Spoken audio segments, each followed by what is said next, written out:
con el cual también he hecho cursos. Es una biblioteca andante, como yo lo suelo llamar. Es un hermano muy sabio también, y el tema de su conferencia, ética y dietética. Muchísimas gracias.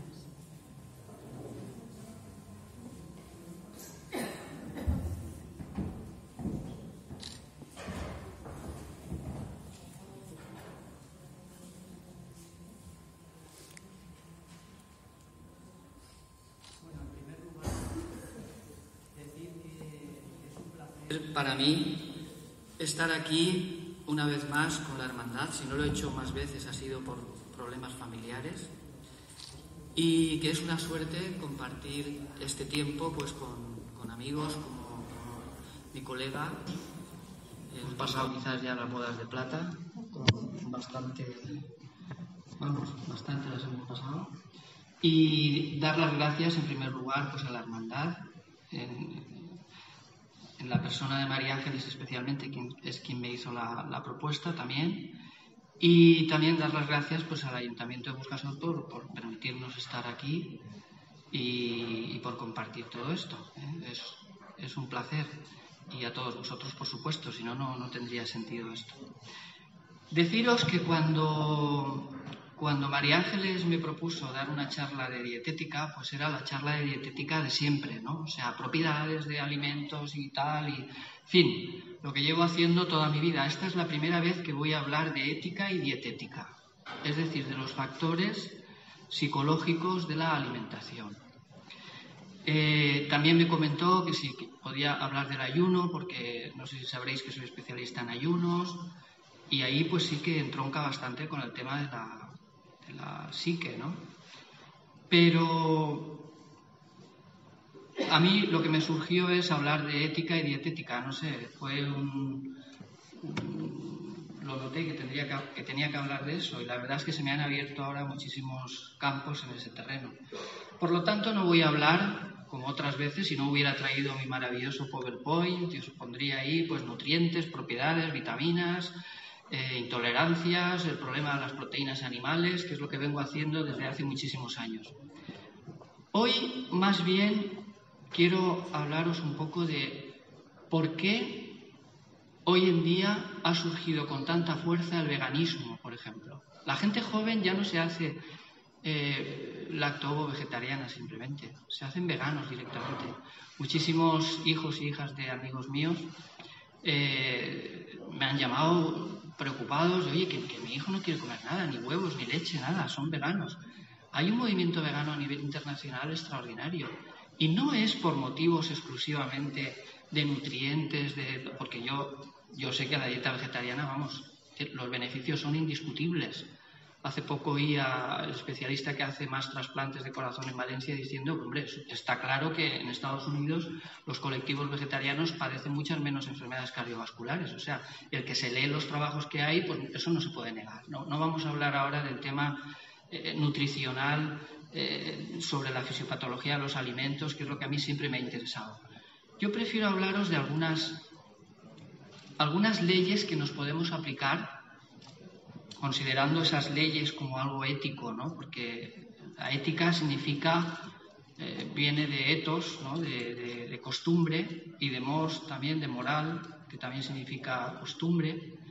Y por lo tanto, a mí me gustaría pues explicaros algunas cosas a ese nivel, ¿no? Por ejemplo, una ley que yo he aplicado desde siempre, desde hace muchísimos años, es el principio de mínima acción o ley de Hamilton. Es una ley que está extendida por toda la naturaleza. Por toda la naturaleza se mueve el principio de mínima acción. El principio de mínima acción nos dice que quizás por eso Platón decía que la figura más perfecta que existe es la esfera. La esfera es el único cuerpo geométrico que consigue el máximo de volumen con la mínima superficie. El máximo con el mínimo.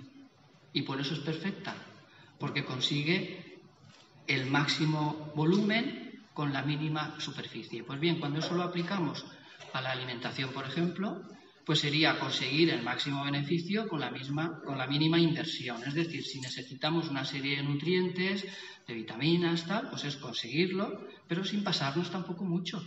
Quizás si nos pasamos un poco no pasa nada, pero si comemos 3 o 4 veces más de lo que necesitamos, que es lo que normalmente sucede en Occidente, entonces vienen las enfermedades de la civilización que no voy a insistir en lo demostrado que está, que Occidente está hecho polvo a ese nivel, cosa que los países donde son vegetarianos forzosos, entre otras cosas, porque no tienen medios para comer carne ni cosas de estas, no existe, por ejemplo, según Burkitt, la patología digestiva.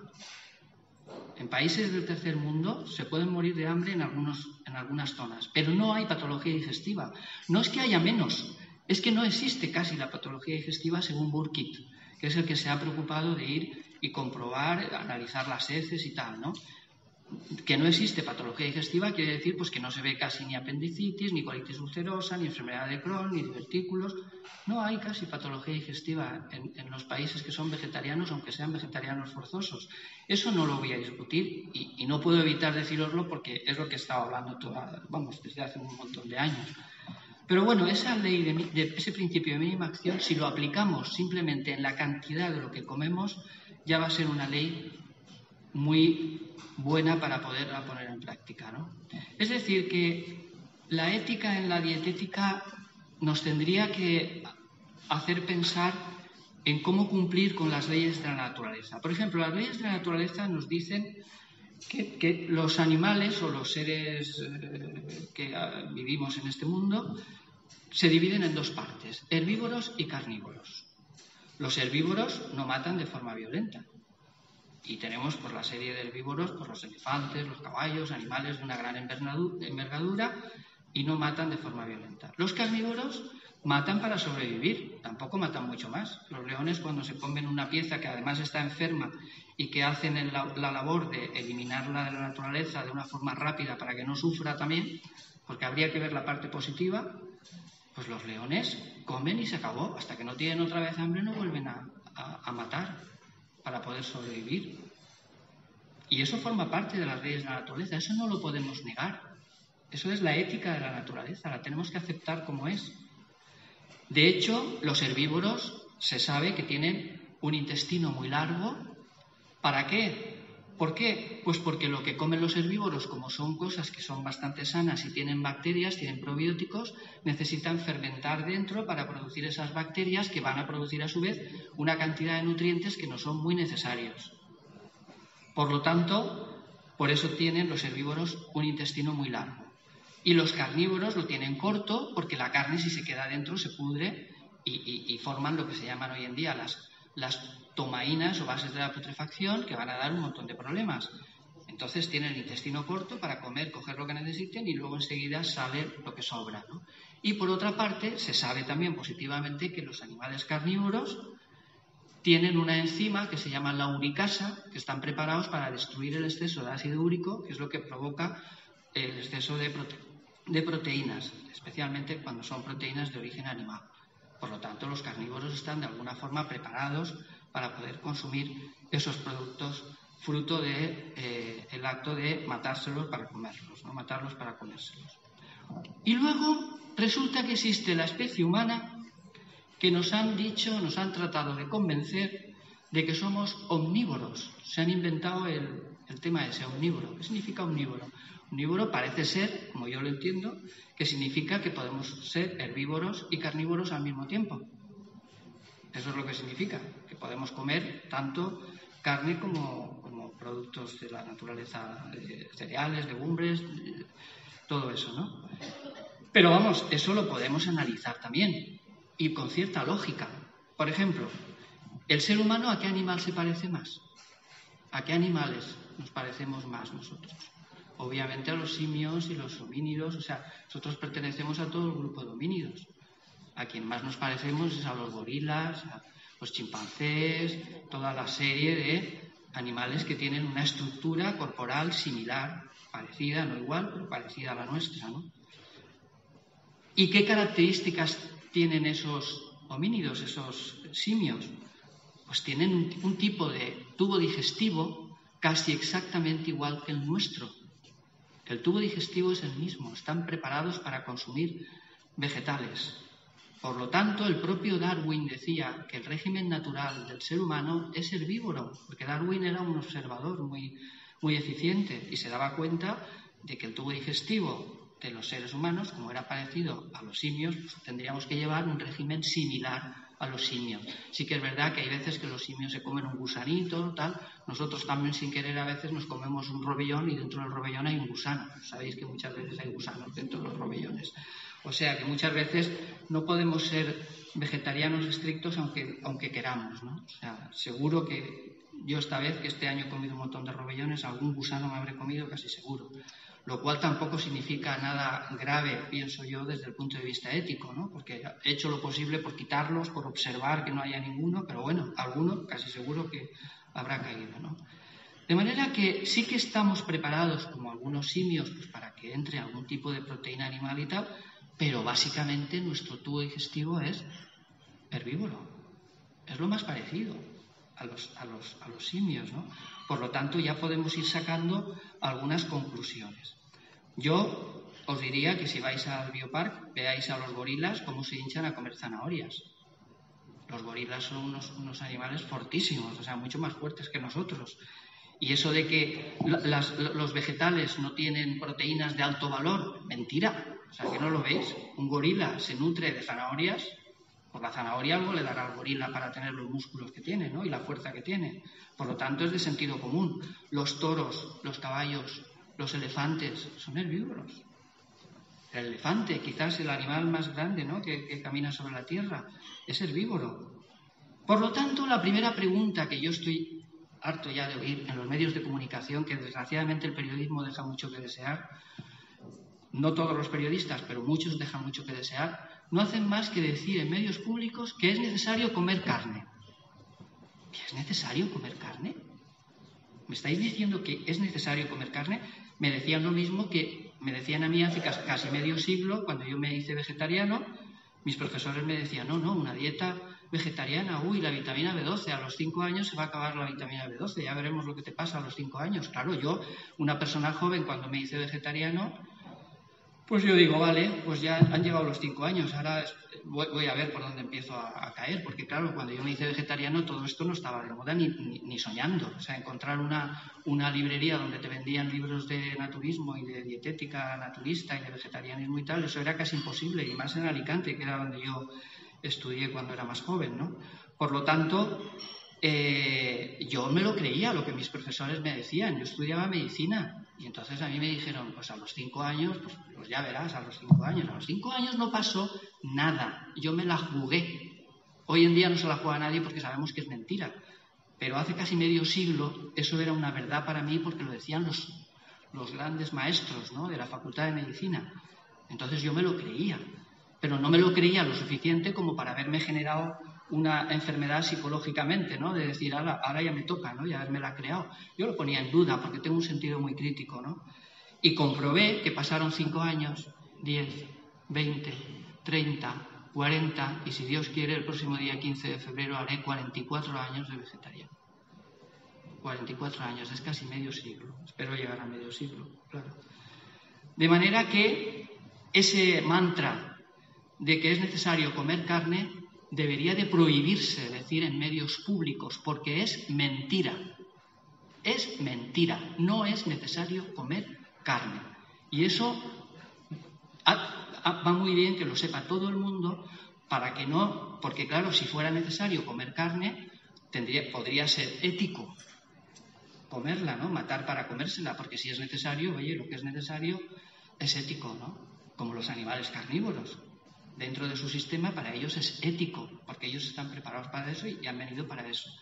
Pero si el ser humano no es necesario comer carne, ya tenemos ahí una base ética muy fundamental. No es necesario comer carne, ¿eh? No es necesario, eso es mentira. Y claro, cuando uno se hace mayor y tiene ganas de conocer mundo y viaja a Oriente, por ejemplo, que yo he ido muchísimas veces a la India, pues entonces te das cuenta de que todo un subcontinente que, según se cree, acaban de superar quizás en población a los chinos, casi o van a superarlo o están a punto de superar en población a los chinos. Todo lo que es el continente indio, la mayoría son lacto-vegetarianos, no prueban la carne, entre otras cosas porque las vacas no se las pueden comer. ¿Entendéis? Entonces, claro, pues uno se da cuenta de que lo que decían mis profesores cuando yo estaba en la facultad era absolutamente mentira, porque la India va hacia arriba, es una civilización muy potente y no se mueren por ser lacto, ovo, vegetarianos. Y no solamente no se mueren, sino que su salud es muy buena, porque allí no hay servicios públicos gratuitos de salud en la India. No hay. Allí yo una vez me hice una ecografía y me costó 18 euros, pero 18 euros para un jornal de la India es el jornal casi de medio mes o de un mes, de un sueldo de un policía. A lo mejor son 50 euros, ¿entendéis? Entonces allí hay medicina privada, allí ellos no tienen acceso a la medicina pública gratuita, salvo en algunas zonas de Sai Baba, por ejemplo, que tiene un hospital donde la gente necesitada, pero es en zonas muy limitadas de la India. Por lo tanto, obviamente está claro que no es necesario comer animales, no es necesario matar para comer animales.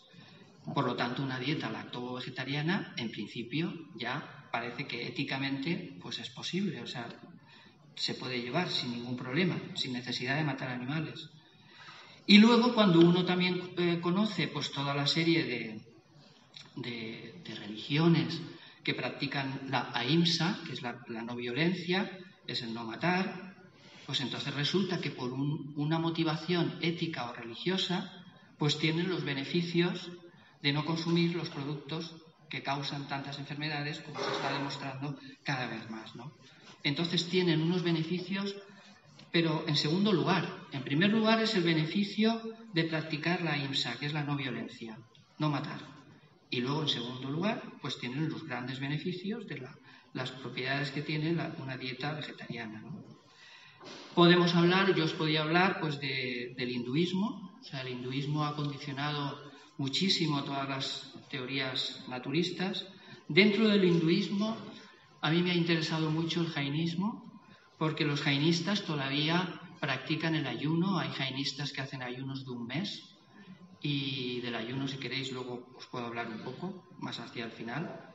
Pero los jainistas pues también practican la ahimsa hasta el extremo de que son renunciantes, los hombres van desnudos y ellos utilizan unas escobillas para ir limpiando por donde anda en el suelo para no matar ningún ser vivo. O sea, los jainistas practican el ahimsa, pero al máximo, ¿no? Más o menos. Luego están los budistas. Desgraciadamente no todas las ramas budistas practican la ahimsa hasta el extremo de llevar una dieta vegetariana, cosa que yo de alguna forma pues no estoy muy de acuerdo con eso, porque en los principios budistas todos tendrían que ser por lo menos vegetarianos. Pero bueno, también el budismo practica la ahimsa, por lo tanto la no violencia. El budismo tiene una influencia de la India extraordinaria. El auténtico budismo tiene que ser también practicar la ahimsa hasta esos extremos, ¿no? Los adventistas del séptimo día en Estados Unidos, ya os he comentado el comentario del cirujano que hace los trasplantes de corazón. En el Evangelio Esenio de la Paz se habla también de todo esto.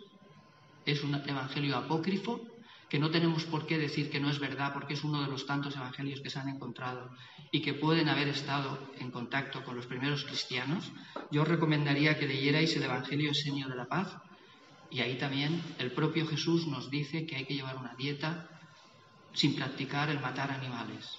El quinto mandamiento llevado a su máxima expresión. No matar, sencillamente no matar, no solo no matar seres humanos, no matar a nadie, ¿eh?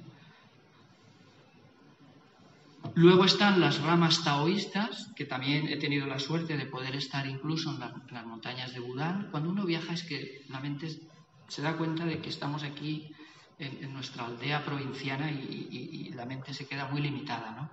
Pero en las montañas de Bután los taoístas, que son los que defienden la no acción y practican el ayuno, estuvimos comiendo en un monasterio taoísta, la dieta era vegetariana, en las montañas de Bután.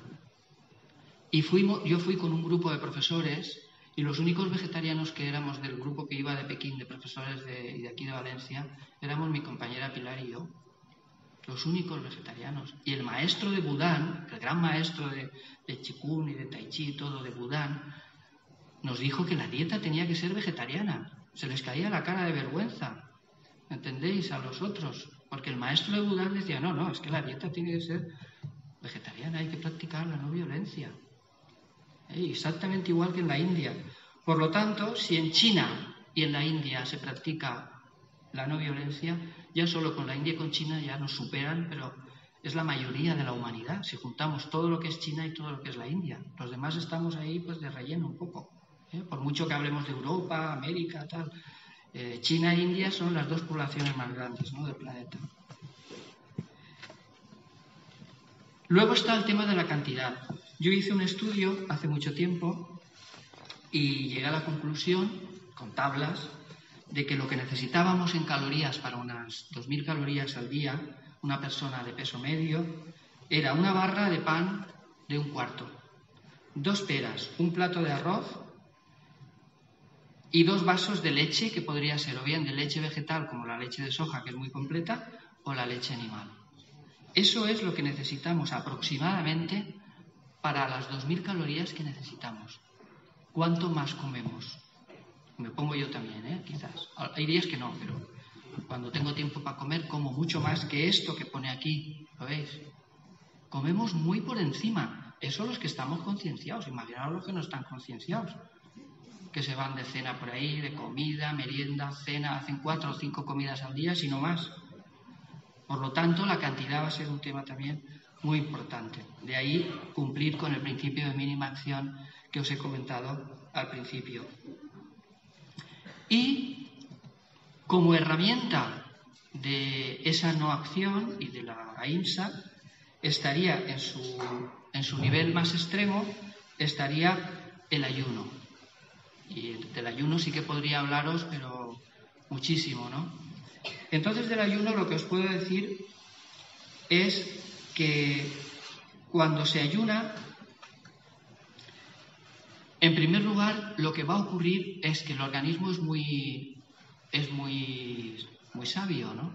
Y entonces, a las 24 horas de haber ayunado, se consume la cantidad de energía que tenemos almacenada en forma de glucosa en el hígado, que es medio kilo aproximadamente de glucosa, en forma de glucógeno.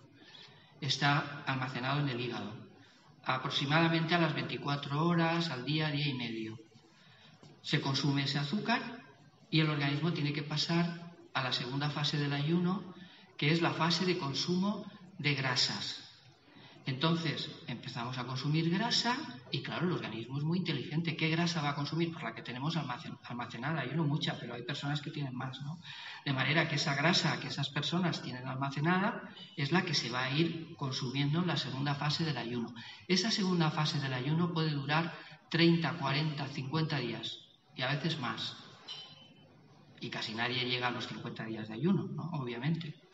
De manera que entraríamos ya en la tercera fase del ayuno, que sería la fase de consumo de proteínas, que sería los 40 días o por ahí. Cada uno tendrá un límite, ¿no? A lo mejor hay personas que 40, otras 50, otras 60, pero bueno, alrededor de unos 40 días es cuando ya se entraría en la fase de consumo de proteínas. Ya sería una fase peligrosa porque, claro, ya las proteínas musculares se transformarían para conseguir glucosa, etcétera, ¿no?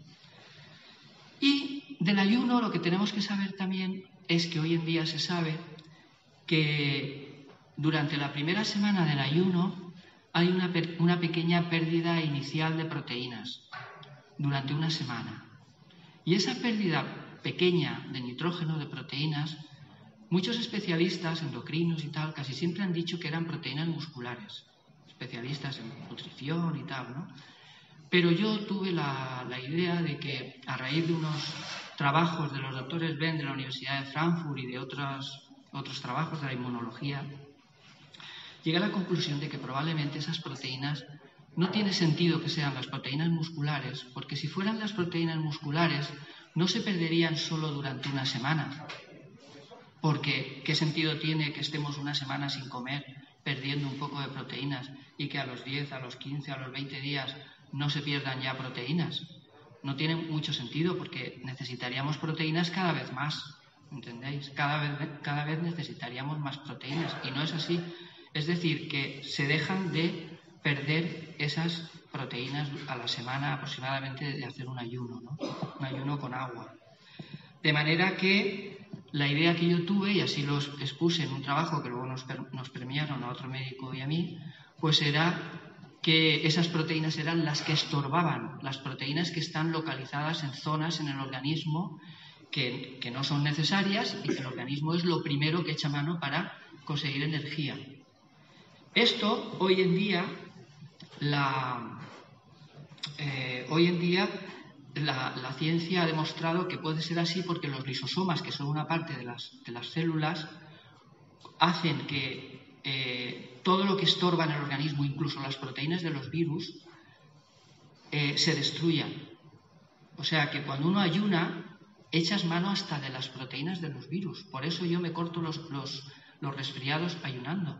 Yo estoy un día y medio sin comer y se corta el resfriado, se cura prácticamente. Cuesta un poco, pero se va. Simplemente con la no acción, con la no acción taoísta. Y no pasa nada porque estés un día y medio sin comer. Muchas veces no tenemos un tiempo cuando estamos viajando. Por eso, yo simplemente, ya para ir acabando, deciros que dentro del ayuno tenéis un documental fabuloso en Internet que se titula Documental sobre el ayuno, donde están los trabajos del doctor Nikolayev, que demuestra que con el ayuno en Rusia se han curado enfermedades mentales. Y los rusos también han demostrado que se curan un montón de enfermedades de tipo físico, ¿no? Y luego estarían, pues, os recomiendo también de la parte física de la alimentación el estudio de China, del doctor Campbell, que está en Internet también, en PDF, y que lo podéis comprar en papel en librerías. Y decir que podría estar hablando aquí pues muchísimo tanto de los efectos fisiopatológicos de la alimentación sobre el ser humano, aunque hoy he querido tocar más ese aspecto psicológico, ¿no? Ese aspecto ético y psicológico.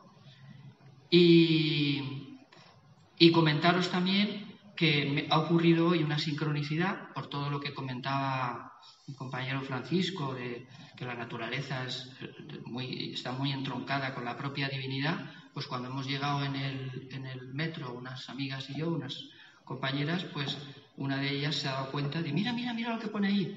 Y si os dais cuenta, los que vayáis en metro luego en la estación, veréis que pone: es fácil comer carne cuando el cuchillo no corta tu garganta. Digo, si de eso voy a hablar yo hoy. Ese es el tema de mi conferencia, ¿entendéis? Está ahí escrito en la estación de Burjasot del metro, lo veréis enseguida. De manera que la sincronicidad confirma que hay una correlación entre lo que nos rodea y nosotros mismos. Hoy día se habla mucho de la ecología de fuera, de curar, que eso es perfecto, pero ¿y la ecología de lo que hay de nuestra piel hacia adentro? Aparte de la mente que ha hablado Rafa Mateo y todo eso, ¿no? Pero la ecología de lo que hay desde nuestra piel hasta adentro, esa es fundamental. Estamos llenos también de tóxicos, muchas personas, unos más que otros. Yo estoy cansado de ver gente que tiene mucho mercurio en su organismo. Y a ver cómo te quitas el mercurio. ¿Entendéis? El plomo, el cadmio. Hay muchos metales pesados y no decir ya la grasa, las proteínas animales. La gente está intoxicada. Y por eso todo eso hay que tenerlo también en consideración. Pero simplemente os quiero decir que los movimientos veganos, si os interesa, no sé si aún estará, pero hay una página web que es provegan.info. Provegan.info es gente que trabaja mucho con el veganismo. Y deciros también que si os interesa mucho el tema del ayuno, tenéis un libro gratuito en PDF en Internet, que es Ayuno y Plenitud, que lo he escrito yo también casi todo. Y nada más. Espero que os haya sido útil alguna, por lo menos, de las ideas que os he querido transmitir. Gracias.